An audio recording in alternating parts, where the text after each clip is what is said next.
Hi friends, first of all ரொம்ப நன்றி நம்ம சேனலை சப்போர்ட் பண்ணுற ஒவ்வொரு நண்பர்களுக்கும். நாளை மார்க்கெட்டுக்கான ஒரு வியூவை பார்த்துடலாம். ஸோ ஃபஸ்ட்டு மார்க்கெட் இன்றைக்கி எப்படி இருந்தது அப்படின்னா, ஸோ இன்றைக்கி மார்க்கெட் கொஞ்சம் ஏமாத்தம் அப்படின்ற மாதிரி தான் இருந்தது. ஏன்னா நேற்று கொடுத்த அந்த ப்ரீமியம் அந்த மாதிரி இருந்தது. கிட்டத்தட்ட ஒரு 290ன்னு நினைக்கிறேன். ஸோ ஆல்மோஸ்ட் ஒரு 300 பாயிண்ட்டுக்கு மார்க்கெட் ரேஞ்ச் வைக்கும் அப்படின்றது தான் எதிர்பார்ப்பு. ஸோ மேலே எப்படி பார்த்தாலும் 23,400க்கு மேலேயாவது போகணும். கீழே பார்த்திங்கன்னா ஆல்மோஸ்ட் ஒரு 23,900க்காவது போகணும் அப்படின்ற ஒரு ரேஞ்ச் தான் இருந்தது. பட் மார்க்கெட் மேலே ஒரு 100 140 பாயிண்ட் வரையும் மேலே போயிருந்தது. ஸோ அதுதான் பிபி டைனமிக்கோட ரெசிஸ்டன்ஸாகவும் இருந்தது. ஸோ ரொம்ப நேரம் அங்கே ட்ரேட் ஆகிட்டு இருந்தது. ஒரு சின்ன ரேஞ்ச் வச்சு தான் மார்க்கெட் ட்ரேட் ஆகிருந்தது. ஸோ மதியானத்துக்கு மேலே அது கொஞ்சம் டவுனாக கட் பண்ணி ஒரு 3 மணி வாக்கில் நல்ல ஒரு வால்டலிட்டியோட மார்க்கெட் இருந்து அகைன் ஃபைனலாக 3 மணிக்கு மேலே பார்த்திங்கன்னா ஒரு நல்ல ஒரு மூவ் கொடுத்தாங்க. பட் த்ரூ அவுட் டே நம்ம கவனிக்க வேண்டியது என்னென்னா, எப்போவுமே 11 மணிக்கு 10 மணிக்கெலாம் கோடிகளில் வர ஓப்பன் இன்ட்ரெஸ்ட் ஸோ ஏன் இந்த தடவை வரல? ஸோ போன வாரம் ஓப்பன் இன்ட்ரெஸ்ட்டை நீங்கள் நிஃப்டியில் பாருங்கள், அதுக்கு முன்ன வாரம் பாருங்களேன், 5 கோடி 6 கோடின்னு ஓப்பன் இன்ட்ரெஸ்ட் புட் சைட்லேயும் கால் சைட்லேயும் இருந்தது. பட் இந்த தடவை இருந்ததா அப்படின்னு கேட்டிங்கன்னா இல்லவே இல்லை. ஏன் அப்படின்றது நான் இந்த பாயிண்ட்டை நினச்சிருக்கேன். மேபி இந்த பாயிண்ட்டாக கூட இருந்திருக்கலாம். போன வாரம் அதுக்கு முன் வாரம் அப்படின்னா அவங்க கன்சாலிடேட் பண்ணணும் அப்படின்றத அதுக்கு முன்னாடி முடிவு பண்ணிட்டாங்க அப்படின்றதுனால விஷயங்களை எஃப்ஐ இண்டெக்ஸ் ஆப்ஷனும் சரி எஃப்ஐ இண்டெக்ஸ் ஃபியூச்சரும் சரி அதுக்கேற்ற மாதிரி வச்சுருந்தாங்க. பட் அதோடைய லாட் சைஸ் 75 நீங்கள் போன வாரம் நிஃப்டி இதெல்லாம் பார்த்தீங்கன்னா. பட் இந்த தடவை வெறும் 25 தான். ஓகேங்களா? ஸோ மேபி ப்ரீமியம் ஹெவியாக இருந்து குவான்டிட்டி கம்மியாக இருக்குது அப்படின்றதுனால 300 பாயிண்ட்டுக்கு இவங்க 25 கொடுக்குறது என்ன அப்படின்னா கிட்டத்தட்ட ஆல்மோஸ்ட் என்ன ஒரு 7,500 பாயிண்ட் தான். கரெக்டுங்களா? இதுவே இதுக்கு முன் வாரம் 150 பாயிண்ட் இருந்துமே 120 பாயிண்ட் இருந்து அதை 75 குவான்டிட்டி நம்ம போடும்போது ஆல்மோஸ்ட் பார்த்திங்கன்னா ஒரு 10,000க்கு மேலே ஒரு ப்ரீமியம் இருந்தது. ஓகேங்களா? ஸோ இங்கே ப்ரீமியம் இருக்குது, பட் அதோடைய வேல்யூ கம்மியாக இருந்ததை நான் பார்க்க முடிஞ்சுது. ஸோ எதுக்கு கடைசி நாள் கண்டிப்பாக வால்டலிட்டி எதிர்பார்க்கப்படும் அப்படின்றது எல்லாராலையும் நினைக்கப்பட்டிருக்கோம். அதனால தான் கோடிகளில் ஓப்பன் இன்ட்ரெஸ்ட் இல்லை அப்படின்றது நினச்சேன். ஸோ ரொம்ப நேரமாக புட்டில் ஒரு மாதிரி மார்க்கெட்டிங்கெல்லாம் நிற்கும் போதெல்லாம் நல்ல ஒரு வால்டலிட்டி புட்டில் ஸ்பைக் இருந்தது. ஸோ அந்த ஸ்பைக் பார்த்திங்கன்னா ஒரு சைடு போகும், கண்டிப்பாக டவுன் போகும் அப்படின்றத நினச்சது. நான் இன்னும் கூட டவுன் போயிருக்கலாம் அப்படின்றது தான் நினச்சேன், வேறு எதுவும் இல்லை. பட் மார்க்கெட் பார்த்திங்கன்னா ஈஸியாக அதோட நிறுத்தின்னு மார்க்கெட் ஒரு டீசெண்டான ஒரு எக்ஸ்பைரியாக தான், மந்த்லி எக்ஸ்பைரியாக இது இருந்தது அப்படின்றத பார்க்கலாம். இன்றைக்கி Nifty, bank Nifty, fin Nifty, mid cap Nifty எல்லாருக்குமே எக்ஸ்பைரி எக்ஸப்ட் சென்செக்ஸ்னு சொல்லலாம். அண்ட் ஸ்டாக்கோட எக்ஸ்பைரியும் இன்றைக்கி ஆகிடுச்சு அப்படின்றது தான் உண்மை. கொடுத்த வால்டலிட்டிக்கு அட்லீஸ்ட் மார்க்கெட் கொஞ்சம் ரியாக்ட் பண்ணியிருக்கலாம். ஸோ ஏன் அப்படி பண்ணலை அப்படின்னா அடுத்த வாரம் இருக்கிறது எல்லாமே 75 குவான்டிட்டிக்கு இருக்குது. ஓகேங்களா? ஸோ இப்போ நான் மார்க்கெட்டை மூவ் பண்ணேன் அப்படின்னா, நான் இந்த வாரத்துக்கு இந்த 25 குவான்டிட்டிக்கு நான் மூவ் பண்ணேன் அப்படின்னா அது அடுத்த வாரம் 75 குவான்டிட்டிக்கான மூவை டிஸ்டர்ப் பண்ணும் அப்படின்றதுக்காக மேபி இருந்திருக்கலாம் அப்படின்றத நான் நினச்சிட்ருக்கேன்.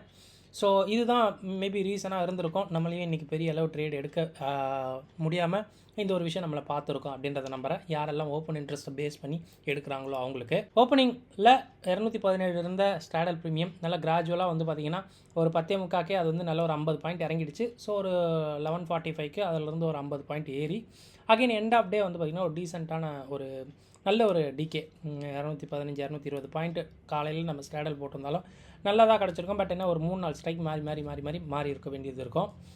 பட் நேற்று நம்ம ஏதாவது ஸ்ட்ராட்டஜி எடுத்திருந்தோம் அப்படின்னா ஐ திங்க் அயன்ஃப்ளை எடுத்திருந்தால் கூட ஒரு ரேஞ்சுக்குள்ளே தான் மார்க்கெட் முடிஞ்சிருக்கு அப்படின்ற மாதிரி எடுத்துக்கிட்டால் கூட நல்ல ஒரு ப்ராஃபிட் கண்டிப்பாக கிடச்சிருக்கும்.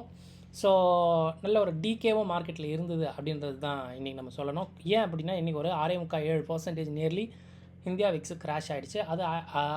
அது ஆப்ஷனில் இருக்கிற ஐவியை கொலாப்ஸ் பண்ணியிருக்கோம். பட் விஷயம் என்ன அப்படின்னா இங்கே தான் இருக்குது.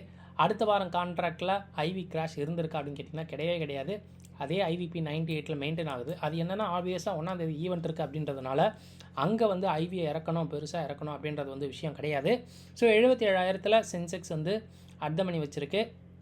நியர்லி அங்கே ஒரு 900 நியர்லி பார்த்திங்கன்னா ஒரு 1,900 பாயிண்ட்டு கிட்ட பார்த்திங்கன்னா ப்ரீமியம் வச்சுருக்குங்க. ஸோ இதோட மீனிங் என்ன? 940 + 928 இதை நம்ம ஆட் பண்ணாலே ஒரு வேல்யூ கிடைக்கும். ஆல்மோஸ்ட் ஒரு 1,900 பாயிண்ட் அப்படின்னு சொல்லும்போது மேலே கீழே ஒரு மூவ் பெரிய அளவு எதிர்பார்க்கப்படுது. அப்போது 3% மினிமம் மூவ் இருக்கும் அப்படின்னு நினைக்கிறாங்க. ஸோ விஷயங்கள் கண்டிப்பாக வந்து நியூஸ் பேஸ்டு தான். அங்கே என்ன சொல்கிறாங்க, என்ன விஷயங்கள் இருக்குது, அதுக்கேற்ற மாதிரி மார்க்கெட் வந்து ஆடும். ஸோ ஓப்பன் இன்ட்ரெஸ்ட்லாம் இருக்கான்னு கேட்டிங்கன்னா ரொம்ப ரொம்ப ரொம்ப கம்மியாக தான் இருக்குது. இங்கே லாங் ஸ்ட்ராடல் போடுறதுக்கே கிட்டத்தட்ட 40,000 ரூபா வேணும். அதுதான் நிசப்தமான உண்மை. ஓகேங்களா? ஸோ ஏதாவது விஷயம் பெருசாக இல்லை, மார்க்கெட் இங்கே முடியுது அப்படின்னா 40,000 காலி ஆகிடும். ஸோ விஷயம் என்ன அப்படின்னா, இந்த ஒரு ஈவெண்ட்டுக்கு ஒரு ஒரு ஒரு ஒரு ஒரு ஆப்ஷன் பையர் வந்து பார்ட்டிசிபேட் பண்ண முடியுமா அப்படின்னு கேட்டிங்கன்னா 20,000 ரூபா இருந்தால் தான் உள்ளே வர முடியும். ஓகேங்களா? அந்த 20,000 நம்மளால் டேரக்ஷன் கண்டுபிடிக்க முடியுமானா அது ஒரு பெரிய கொஷின். ஓகேங்களா? ஸோ எதுவுமே பெருசாக இல்லை பட்ஜெட்டில் அப்படின்னும் போது அன்றைக்கே வந்து வால்டிலிட்டி கிராஷ் நடந்து பாதி ப்ரீமியம் காலி ஆகிடும். ஸோ இது வந்து 4ஆம் தேதி வேறு ஃபோக்கஸ்டாக இருக்குது ப்ரீமியம் அப்படின்ற எக்ஸ்பைரி அப்படின்றதுனால வேகமாக கரையவும் வாய்ப்பு. ஸோ கொஞ்சம் நம்ம ட்ரேடு வந்து கேரி ஃபார்வர்ட் பண்ணுறதெல்லாம் விட்டுட்டு அன்றைக்கி நியூஸ் பேஸ்டாக என்ன எடுக்கலாம் அப்படின்றது மட்டும் திங்க் பண்ணலாம் அப்படின்றத நினைக்கிறேன். லாங் ஸ்டாடல் கூட எடுக்கக்கூட பெரிய அளவு வந்து இது கிடையாதுங்க. 40,000 40,000 கேட்குறாங்கங்க ஜஸ்ட் இந்த ஆப்ஷனை ஹோல்ட் பண்ணுறதுக்கு. காலையும் போட்டே நான் வாங்குறதுக்கு ஏதாவது ஒரு சைடு 1000 பாயிண்ட் நவந்தாலும் ஒரு நாள் போனாலும் 10,000 உங்களுக்கு லாஸு, 2வது நாள் 40,000 லாஸு அப்படின்ற மாதிரி தான் உங்களுக்கு இந்த ஒரு பட்ஜெட்டுக்கான ஆப்ஷனில் வந்து ஆப்ஷன் வேல்யூவேஷன் இருக்குது. இதனாலே வால்யூம்ஸ் பெருசாக இல்லை அப்படின்றது தான் நான் நினைக்கிறேன். பார்க்கலாம். So FIDA activity. ஸோ இது நேற்று விஷயங்கள். நேற்றும் நம்ம சொல்லியிருந்தோம் இண்டெக்ஸ் ஃபியூச்சரில் அவன் க்ரீனில் தான் இருப்பான்னு. எஸ் அஃப்கோர்ஸ் அவன் 165 பாயிண்ட் க்ரீனில் இருக்கான். அதனால தான் இன்றைக்கி மார்க்கெட் பெருசாக ஒரு பயம் காட்டல. பட் காட்டியிருந்திருக்கலாம். என்னென்னா அந்த விஷயந்தான் 25-75 குவான்டிட்டி ஒரு விஷயந்தான். இதுக்கப்புறம் இந்த ஒரு பிரச்சனை இருக்காதுன்னு நினைக்கிறேன். ஏன்னா இதுக்கப்புறம் இருக்கிறதெல்லாம் 75 குவான்டிட்டியில் மெயின்டைன் ஆகிறதுனால ஈஸியாக மார்க்கெட்டை வந்து அந்த வால்டிலிட்டிக்கு ஏற்ற மாதிரி விளையாட விடுவாங்க அப்படின்றத நினைக்கிறேன். பார்க்கலாம். ஸோ இன்றைக்கி டேட்டா நம்ம டைம் ஒரு 7:30 மணிக்கு மேலே வரும். பாருங்கள், நாளைக்கு ட்ரேடு வந்து எடுக்கிறது கொஞ்சம் வந்து குரூஷியல் அப்படின்ற மாதிரி தான் இருக்கும். ஸோ வெயிட் பண்ணலாம், 1ஆம் தேதியே ட்ரேடு எடுத்துக்கலாம் அப்படின்ற மாதிரி ஒரு ஐடியா. ஸோ ஏதாவது ஐடியா இருந்தால் நாளைக்கு ஈவினிங் வந்து ஒரு வீடியோ மாதிரி போஸ்ட் பண்ணலாம். பட்ஜெட்டுக்கு எப்படி எல்லாம் ட்ரேட் பண்ணலாம், இல்லை என்னென்ன மாதிரி திங்க் பண்ணலாம், இல்லைனா என்னோடய ஐடியா என்ன அப்படின்றது வந்து நான் கன்வே பண்ணுறேன். ஸோ ஸ்டே டியூன்ட், பாருங்கள், நல்ல ஒரு ஐடியா கிடைக்க வாய்ப்பு. எஸ் நம்ம போகிற வீடியோ கண்டிப்பாக ரொம்ப ஹெல்ப்ஃபுல்லாக இருக்கும்னு நினைக்கிறேன். அப்படி ஹெல்ப்ஃபுல்லாக அந்த வீடியோ லைக் பண்ணிட்டு பாருங்கள். ஃபர்ஸ்ட் டைம் நம்ம சேனல் இப்போ தான் பார்க்குறீங்கன்னா நம்ம சேனலை சப்ஸ்கிரைப் பண்ணிக்கோங்க. ஸோ இன்றைக்கி கோடிகளில் ஓப்பன் இன்ட்ரெஸ்ட் வராதுக்கான காரணம் கண்டிப்பாக வந்து மார்க்கெட்டில் பயம் இருக்குது அப்படின்றது அடுத்த விஷயம். அப்படின்றதுனால தான் கரண்ட் வீக்கில் அண்ட் நெக்ஸ்ட் வீக்குக்கான அந்த பர்சன்டேஜ், அந்த குவான்டிட்டி சைஸு தான் விஷயம் அப்படின்ற மாதிரி நான் நினைக்கிறேன். வேறு எதுவும் இல்லை. ஸோ கண்டிப்பாக மார்க்கெட்டு நாளைக்கு ஒரு வால்டிலிட்டி கொடுக்கும். இன்றைக்கி ஒரு 6.25% இந்தியா விக்ஸ் இறங்கி இருந்தது. நாளைக்கு இந்த இந்தியா விக்ஸு வேகமாக ஒரு 15-20-25% கூட ஏறும் அப்படின்றது தான் நிசப்தமான உண்மை. ஸோ ஆப்ஷனில் ட்ரேட் பண்ண முடியுமா? நான் ஒரு பையர், நான் ஒரு சின்ன பையர், நான் வந்து சின்ன ரீட்டைல் ஆள் தான், என்னால் பண்ண முடியுமா அப்படின்னு கேட்டிங்கன்னா ரொம்ப காஸ்ட்லியாக இருக்க ஆப்ஷன். ஸோ ஈவன் நான் வந்து நிஃப்டியை சொல்லலை, நிஃப்டியை 615 பாயிண்ட் வச்சுருக்கான், 75 குவான்டிட்டி. அப்போ நீங்கள் கணக்கு போட்டுக்கங்க அதோட வேல்யூவேஷன் என்னன்ட்டு. நான் இது வந்து ஸ்ட்ராடல் ப்ரீமியம் 300 × 75 எப்படி பார்த்தாலும் ஒரு 24,000 ரூபா நமக்கு வேணும் ஒரு ஆப்ஷன் ஒரு சைடு வாங்க. ஸோ அந்த சைடு நம்ம டைரெக்ஷன் தப்பு அப்படின்னா மொத்தமாக வந்து தப்பாயிடும். அதுக்கு மூவ் கொடுக்குமா அப்படின்னா மூவ் வந்து அதே தான், 300 பாயிண்ட் ஏறிச்சுன்னா இது என்ன டெல்டாவோ அந்த டெல்டா தான் கொடுக்க போகுது. ஏன் இவ்வளோ ரேட்டு கொடுக்கணும் அப்படின்னு கேட்டிங்கன்னா இதில் ஐவி தான் முக்கியமாக அதிகமான ஒரு ப்ளே பண்ணுது. ஐவி தான் உட்காந்துருக்கு. ஸோ ஏன்னா டிமாண்டு க்ரியேட் பண்ணப்படுது இந்த பக்கமும் அந்த பக்கமும், செல்லருக்கும் பையருக்கும் நடுவில் அப்படின்றது தான் விஷயம், வேறு எதுவும் இல்லை. ஸோ ஆப்ஷனில் ட்ரேட் வந்து பண்ணணும் அப்படின்ற மாதிரி அப்படின்னா கண்டிப்பாக வந்து இன்ட்ராடேல கூட ட்ரை பண்ணிக்கோங்க. ஒரு சின்ன ஸ்டாப் லாஸ் மாதிரி கூட எடுத்துக்கோங்க. பட் மோஸ்ட்லி அது வந்து ஆப்ஷன் பையிங் வந்து அட்வைசபிளே கிடையாது. இந்த ஈவெண்ட்டுக்கு கொஞ்சம் குறையட்டும். ஸ்ட்ராட்டஜி மாதிரி ஏதாவது இருந்தால் கூட நான் அப்டேட் பண்ணுறேன். ஸோ நிஃப்டியில் இன்றைக்கி தான் இதான் today high and low mark பண்ணியிருக்கேன், நோட் பண்ணிக்கோங்க. இனிஷியல் லெவல் பிரேக் அவுட்க்கு நாளைக்கு இந்த பாயிண்ட்ஸை வந்து நகர்த்தணும். இல்லை அப்படின்னா மார்க்கெட் வந்து ரேஞ்சுக்குள்ளே இருக்க வாய்ப்பு. கூடவே பிபி டைனமிக் 5 மினிட்ஸில் நம்ம எடுத்துக்கலாம். அண்ட் டேட்டா ஃபார் ஆப்ஷன் ட்ரேடர்ஸ்க்கு இங்கே நான் மார்க் பண்ணியிருக்கிறது எல்லாமே ஃபெப்ரவரி கான்ட்ராக்ட்டு.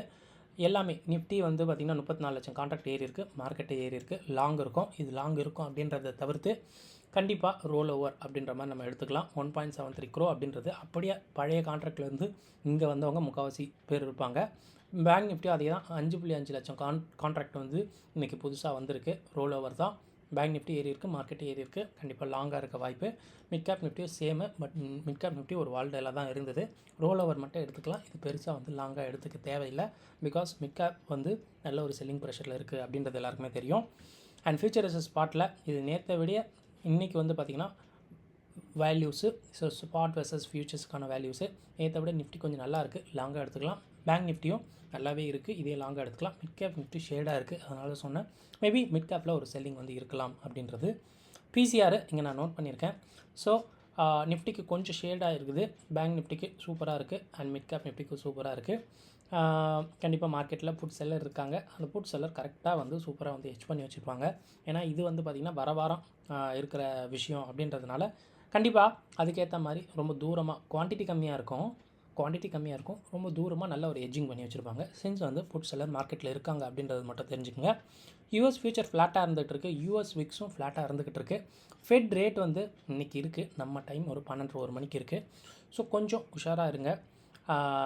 ரேட் வந்து அன்சேஞ்சில் தான் இருக்கும், பட் அவங்க பேசுகிற ஸ்டாண்ட்ஸ் ரொம்ப முக்கியம். அதுதான் எதிர்பார்க்குறாங்க மார்க்கெட்டில். நெக்ஸ்ட்டு ரேட் கட் இருக்குமா இல்லையா அப்படின்றது இன்றைக்கி நைட் தெரிஞ்சிடும். அதுபடி மார்க்கெட்டை அடிக்க ஆரம்பிச்சிருவாங்க, இல்லைனா வந்து மார்க்கெட்டை வேறு லெவலில் மார்க்கெட்டை ஏற்ற விட்டுருவாங்க அப்படின்றது தான். ஸோ ட்ரம்ப் வர்றதுனால கண்டிப்பாக அடுத்த ரேட் கட் உண்டு அப்படின்ற மாதிரி நான் நினைக்கிறேன். இது நடக்கவும் வாய்ப்பு, வெயிட் பண்ணி வந்து பார்க்கலாம். ஐவி ரேஞ்சு வால்டைல் தான், சொல்கிறதுக்கு எதுவும் இல்லை. ஸ்ட்ராடல் ப்ரீமியம் நிஃப்டிக்கு ஒரு 615 பாயிண்ட்டோ, சென்செக்ஸ்க்கு ஒரு 1900 பாயிண்ட்டோ இருக்குது அப்படின்னா அதுதான் ரேஞ்சு. ஏன்னா அவ்வளோ ப்ரீமியம் கொடுத்துருக்காங்கல்ல, கண்டிப்பாக நாளைக்குமே ஒரு வால்டிலிட்டி இருக்கும் அப்படின்றது தான் நான் வந்து எதிர்பார்க்குறேன். அது வந்து பட்ஜெட் ப்ரீ ரேலி அப்படின்ற மாதிரி கூட நம்ம சொல்லிக்கலாம். மேலே ஏறுச்சுன்னா ரேலி, கீழே ஏறுச்சுன்னா மறுபடியும் டவுன் அப்படின்ற மாதிரி தான் இருக்குது. நாளைக்கு நம்ம விக்ஸ் ஏறும், ஆப்ஷன் ரொம்ப காஸ்ட்லியாக இருக்கும் அப்படின்றது நினைக்கிறேன். ஸோ செக் பண்ணுங்கள். இவ்வளோ விஷயம் நம்ம பேசியிருக்கோம், இதை வச்சு நாளைக்கு உங்கள் ட்ரேடிங்கை நீங்கள் ஐடியா பண்ணிக்கோங்க. இந்த வீடியோ பார்த்ததுக்கு ரொம்ப நன்றி. தேங்க்யூ. ஜெய் ஹிந்த்.